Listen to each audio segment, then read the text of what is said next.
ഹരേ കൃഷ്ണ. മനസ്സ് എന്നത് കുളിർമയുള്ള ആനന്ദം മാത്രം നൽകുന്ന ഒന്നായി മാറി നിൽക്കും. ബോധത്തിൻ്റെ പൂർണ്ണദീപം തെളിയുകയും ചെയ്യും. നിങ്ങൾ മറ്റുള്ളവരെ ആശ്രയിക്കുന്നുണ്ടെങ്കിൽ നിങ്ങൾ തീർച്ചയായും ദുഃഖത്തിൻ്റെയും സങ്കടത്തിൻ്റെയും പടുകുഴിയിൽ എത്തിക്കുമെന്നും മനസ്സിലാക്കുക. നമ്മൾ എത്രമാത്രം സ്വതന്ത്രമാണോ അത്രമാത്രമായിരിക്കും ആത്മീയ ഉന്നതി. ആശ്രയങ്ങൾ കൂടുതൽ ബന്ധനങ്ങളുടെ സൃഷ്ടിക്കുവാനും ബോധത്തെ താഴ്ത്തിക്കളയുവാനും ഉപകരിക്കുകയുള്ളൂ. മനുഷ്യൻ സമൂഹമായി ജീവിക്കുന്നത് തന്നെ പേടികൊണ്ടാണ് എന്ന് മനസ്സിലാക്കുക.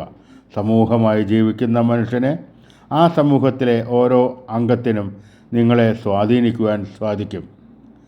നമ്മൾ ആത്മീയ ഉന്നതി നേടണമെങ്കിൽ ഈ കെട്ടുപാടിൽ നിന്നെല്ലാം മാറി നിൽക്കണം. എങ്കിൽ മാത്രമേ നമുക്ക് ഈശ്വരനിലേക്ക് അടുത്തെത്തുവാൻ സാധിക്കൂ.